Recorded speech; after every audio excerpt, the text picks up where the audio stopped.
परिचय। हज़रत मरियम आइसस मरियम पैगंबर ईसा आइसस की माँ हैं। उनके पिता का नाम इमरान और माँ का नाम हन्ना था। उनका जन्म फ़िलिस्तीन वर्तमान इज़राइल के एक छोटे से शहर नाज़रेत में हुआ था। हज़रत मरियम के जन्म से पहले ही फ़िलिस्तीन पर रोमनों ने कब्ज़ा कर लिया था। हज़रत मरियम आसौन का जन्म इतिहास में एक महत्वपूर्ण मोड़ था, क्योंकि यह उस समय का एक क्षण था जब दुनिया के लिए कुछ अज्ञात घटित होने वाला था। हज़रत मरियम आस इतिहास की सबसे सम्मानित और श्रद्धेय महिलाओं में से एक हैं। पवित्र कुरान में एक पूरे अध्याय का नाम उनके नाम पर रखा गया है। पवित्र कुरान उन्हें सभी सच्चे विश्वासियों के अनुसरण के लिए एक आदर्श के रूप में प्रस्तुत करता है। उनका उल्लेख पवित्र पैगंबर ने दुनिया की 4 सबसे सम्मानित महिलाओं में से एक के रूप में किया है। जन्म हज़रत मरियम एसीएस के जन्म से पहले उनकी माँ हन्ना ने ईश्वर से वादा किया था कि वह अपने बच्चे का जीवन यहूदी मंदिर की सेवा में समर्पित कर देंगी।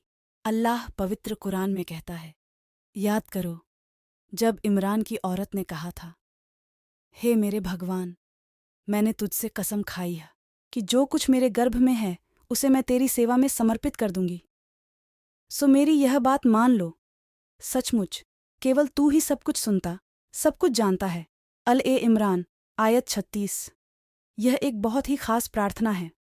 हज़रत खलीफातुल मसीह वी अबा ने इसके बारे में कहा है, यह प्रार्थना केवल अतीत की कहानी के रूप में संबंधित नहीं है, बल्कि भगवान इसे इतना पसंद करते हैं कि वह चाहते हैं कि सभी माताएं इसी तरह प्रार्थना करें और अपने बच्चों को उनके विश्वास की असाधारण सेवा के लिए समर्पित करें।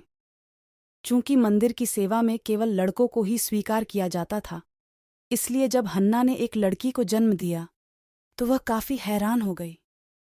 उसने कहा, हे भगवान, मैंने एक लड़की को जन्म दिया है। पवित्र कुरान में कहा गया है कि अल्लाह को सबसे अच्छी तरह पता था कि उसने क्या जन्म दिया है।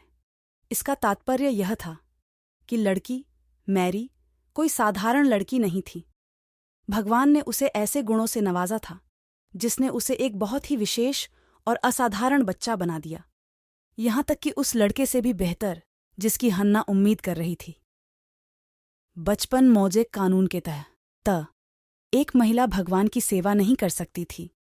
हालांकि अल्लाह ने हन्ना की प्रतिबद्धता को स्वीकार कर लिया, तो उसके भगवान ने उसे दयालु स्वीकृति के साथ स्वीकार कर लिया और उसे एक उत्कृष्ट वृद्धि प्रदान की और जकरियाह को उसका संरक्षक बनाया।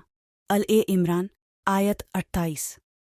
चूंकि हज़रत मरियम असीमियन के पिता का निधन हो गया था, हज़रत जकरियाह असबानम के कानूनी अभिभावक बन गए और हज़रत मरियम को हज़रत जकरियाह असाम डैन की अध्यक्षता में यहूदी मंदिर में भगवान की सेवा में भर्ती कराया गया। एक बच्ची के रूप में भी उन्होंने अपना पूरा समय भगवान की पूजा में समर्पित कर दिया।